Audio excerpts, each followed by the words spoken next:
Hello friends, कैसे हैं आप सभी। मैं नवीन वशिष्ठ और मैं एक बार फिर से आप सभी का स्वागत करता हूं अपने YouTube चैनल में। दोस्तों, लास्ट वीडियो में हमने डिस्कस किया था 7QC टूल के बारे में। हमने 7QC टूल की डेफिनेशन पढ़ी थी और साथ में ही डिस्कस किए थे दो टूल्स, चेकशीट और फिशबोन डायग्राम। आज की इस वीडियो में हम बाकी के बचे हुए 5 टूल्स को डिस्कस करेंगे। तो कौन कौन से 5 टूल हैं जिसको हम डिस्कस करने वाले हैं? Histogram, Pareto diagram, control chart, scatter diagram और स्ट्रैटिफिकेशन। तो फ्रेंड्स, इससे पहले कि मैं इन 5 टूल्स को डिस्कस करना स्टार्ट करूं, आप अगर हमारे चैनल पर नए हैं तो प्लीज चैनल को सब्सक्राइब करें, वीडियो को लास्ट तक देखिए, वीडियो को लाइक करें और ज्यादा से ज्यादा शेयर करें। तो फ्रेंड्स, अब हम बात करेंगे हिस्टोग्राम के बारे में। हिस्टोग्राम कैसे हमारा सपोर्ट करता है किसी भी प्रॉब्लम के रूट कोज को फाइंड आउट करने में। तो जैसा कि मैंने बोर्ड पे लिखा हुआ है, histogram is a expressive technique. ये एक स्टैटिस्टिकल प्रोसेस कंट्रोल की टेक्निक है। ग्राफिकल टूल, हिस्टोग्राम एक ग्राफिकल टूल है जो कि डाटा को रिप्रेजेंट करता है, डाटा को प्रेजेंट करता है एक वर्टिकल रेक्टेंगुलर फॉर्म में। ये हमें मदद करता है डाटा के स्प्रेड को चेक करने में कि हमारा डाटा कितना फैला हुआ है, डाटा के वेरिएशन में कि डाटा में किस तरह का वेरिएशन आ रहा है। डाटा प्रॉपर्टी, ये डाटा की प्रॉपर्टी को बताता है। ये बताता है हमें कि हमारी एक टाइम इंटरवल पे वैल्यू किस फ्रीक्वेंसी के साथ रिपीट हो रही है। जैसा कि आपने क्रिकेट मैच में भी देखा होगा कि एक डाटा मिलता है हमें कि 1 से 5 ओवर तक हमने इतने रन बनाए, उसके बाद 5 से 10 ओवर तक इतने रन बनाए। तो वो एक पैटर्न बताता है कि पहले 5 ओवर में रन की रन रेट क्या थी, दूसरे 5 ओवर में रन रेट क्या थी, तीसरे में क्या थी। तो एक वेरिएशन बताता है। हिस्टोग्राम की कुछ टाइप्स होते हैं फ्रेंड्स, जैसे कि skewed right, skewed left, peak, flat, bell type. तो ये बेल टाइप मैंने जो एक अलग कलर में लिखा हुआ है, क्यों लिखा हुआ है? क्योंकि जो बेल टाइप हिस्टोग्राम होता है वो एक आइडियल हिस्टोग्राम कहलाता है। तो बेल टाइप हिस्टोग्राम कैसा होता है? जो हमें बेल की शेप दे।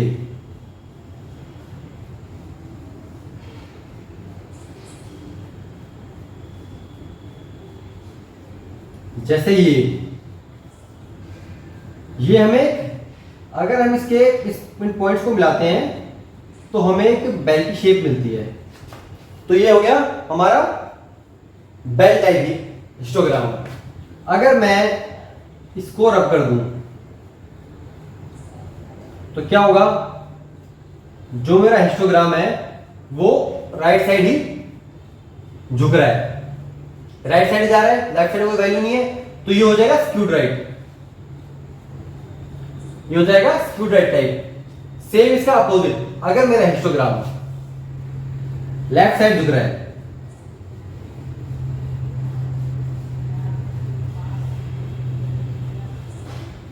तो ये हो जाएगा मेरा लेफ्ट स्क्यूड। अगर मेरा हिस्टोग्राम कोई पीक वैल्यू दे रहा है, जैसे ये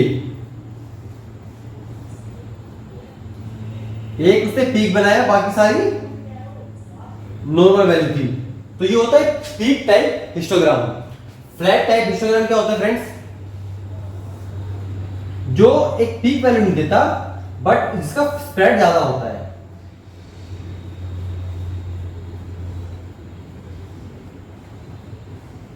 पीक वैल्यू नहीं दी इसने, लेकिन एक स्प्रेड दिया, तो ये होगा flat type histogram.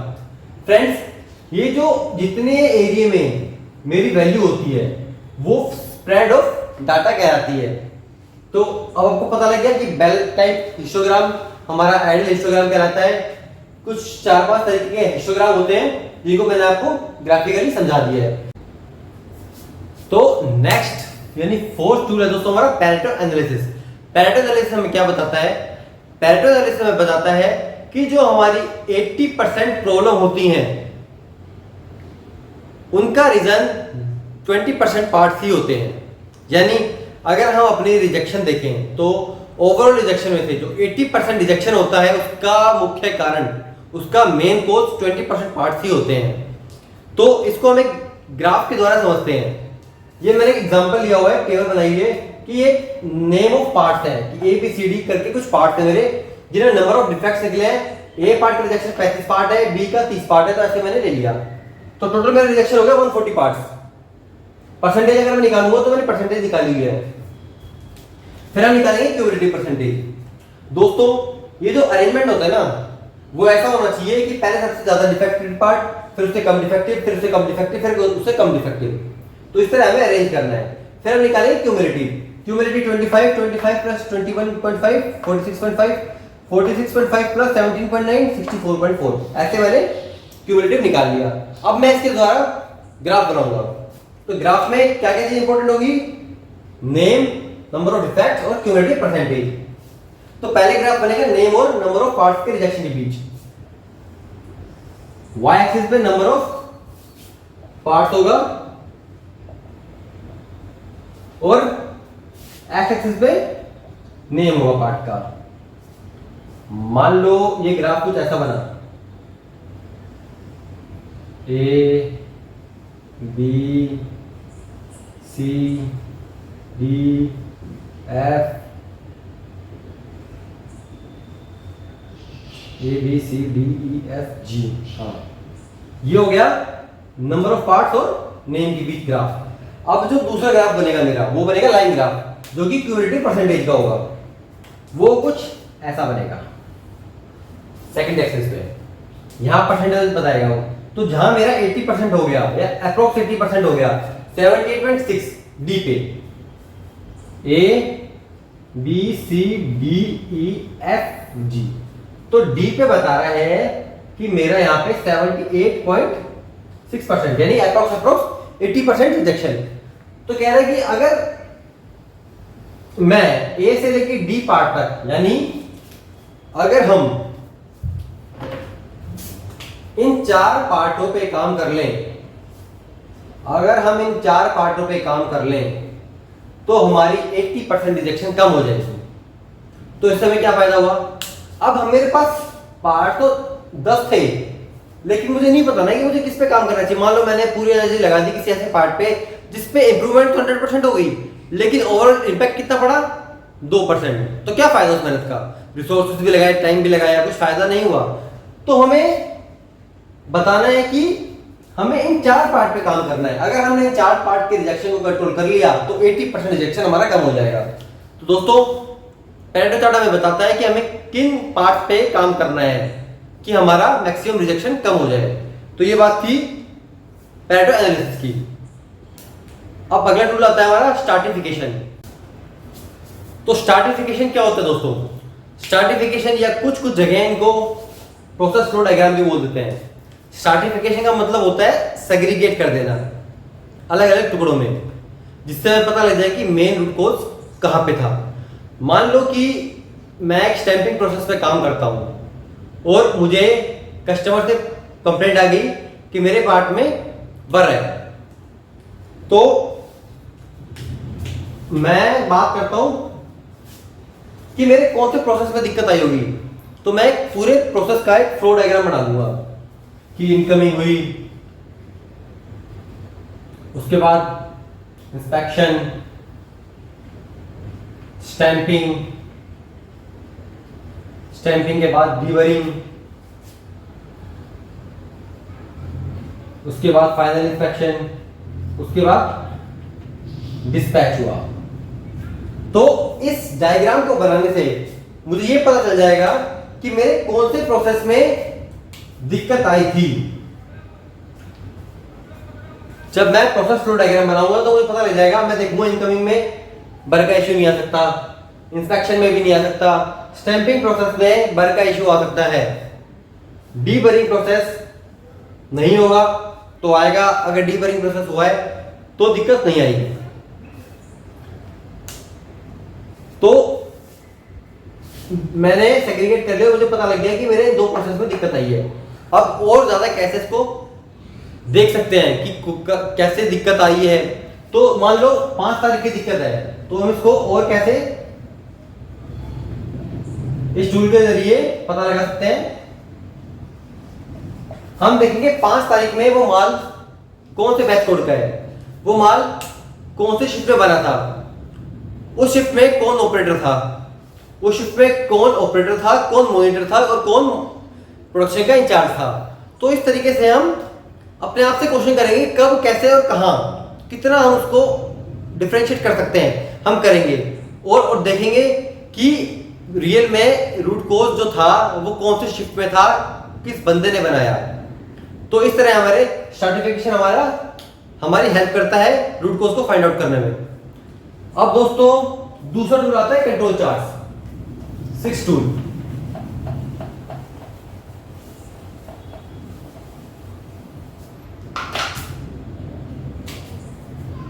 Six tool है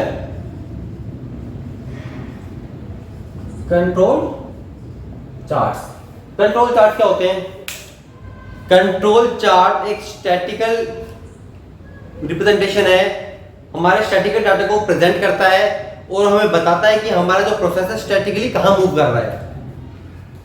हमारी एक होती है अपर स्टैटिकल लिमिट, एक होती है लोअर स्टैटिकल लिमिट और एक होती है मीन।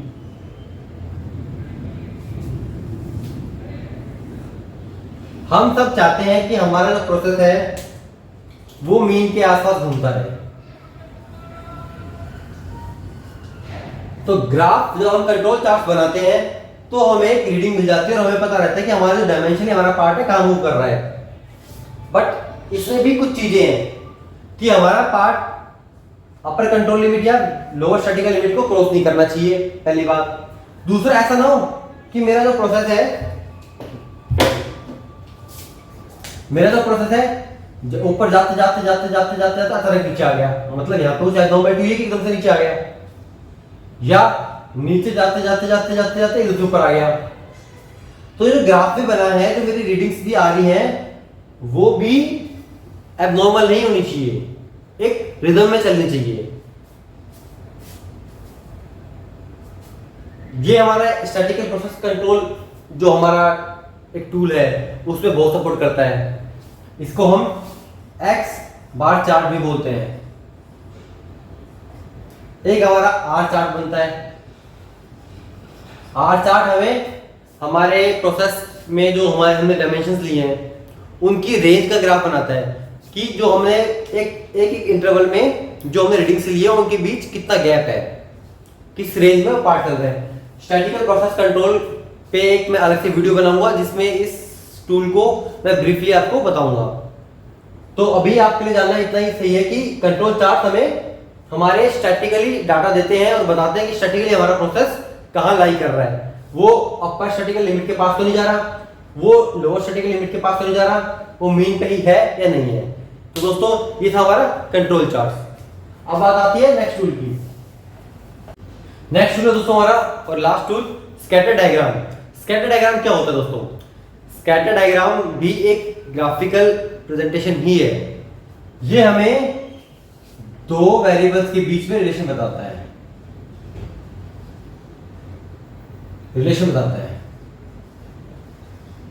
आप पूछोगे कैसे? तो हमारा एक बहुत बड़ा अच्छा रिलेशन है जो सबको पता है और सबको बड़ा अच्छा भी लगता है। मान लो मैं यहाँ पे स्पीड लिख रहा हूं। अब जैसे जैसे मेरी स्पीड में वेरिएशन आएगा मेरा व्हीकल उसी हिसाब से मेरे को माइलेज देगा। तो मैं यहां माइलेज लिख रहा हूं। स्पीड कम है, माइलेज कम, स्पीड बढ़ी, माइलेज बढ़ी, स्पीड बढ़ी, माइलेज बढ़ी, स्पीड बढ़ी, माइलेज बढ़ी। एक टाइम पे आएगा स्पीड बढ़ेगी और माइलेज कम हो जाएगी। तो ये क्या बताता है हमें? दो वेरिएबल्स के बीच में रिलेशन बताता है। मेरी एक तरफ मेरी स्पीड होगी, एक तरफ मेरी माइलेज होगी। और जब मैं स्कैटर डायग्राम बनाऊंगा तो मैं देखूंगा कि मेरी किस तरह स्पीड बढ़ रही है तो माइलेज ही बढ़ रही है। और एक टाइम पे ऐसा है कि यहां पे मेरी स्पीड तो बढ़ी बट मेरी माइलेज कम हो गई। मतलब इस ग्राफ की मदद से मुझे मेरी इकोनॉमिक स्पीड पता लग जाएगी कि मुझे किस स्पीड पे अपना व्हीकल चलाना है कि मुझे बेटर माइलेज मिले। इसमें भी दोस्तों ग्राफ के दो तीन एग्जांपल होते हैं। एक होता है पॉजिटिव रिलेशन। पॉजिटिव रिलेशन मतलब एक्स वाई, एक्स बढ़ रहा है वाई भी बढ़ रहा है, पॉजिटिव रिलेशन। फिर आता है निगेटिव रिलेशन मतलब एक्स वाई, x बढ़ रहा है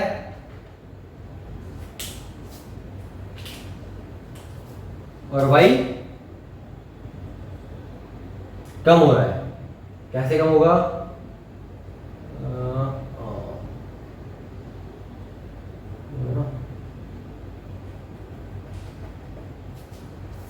तो ये होगा नेगेटिव रिलेशन। और जहां कोई भी रिलेशन ना आए, जहां कोई भी रिलेशन ना आए, वो होता है नो रिलेशन। तो स्कैटर डायग्राम हमारे क्या हेल्प करता है? स्कैटर डायग्राम हमें दो वेरिएबल्स के बीच में रिलेशन बताता है। तो दोस्तों ये पूरी कहानी थी 7pc टूल की, जो हमने आपको दो वीडियोस में बताई है। आपको वीडियो कैसी लगी प्लीज कमेंट करके बताएं। वीडियो को देखें, ज्यादा से ज्यादा शेयर करें और चैनल को सब्सक्राइब करें। Thank you.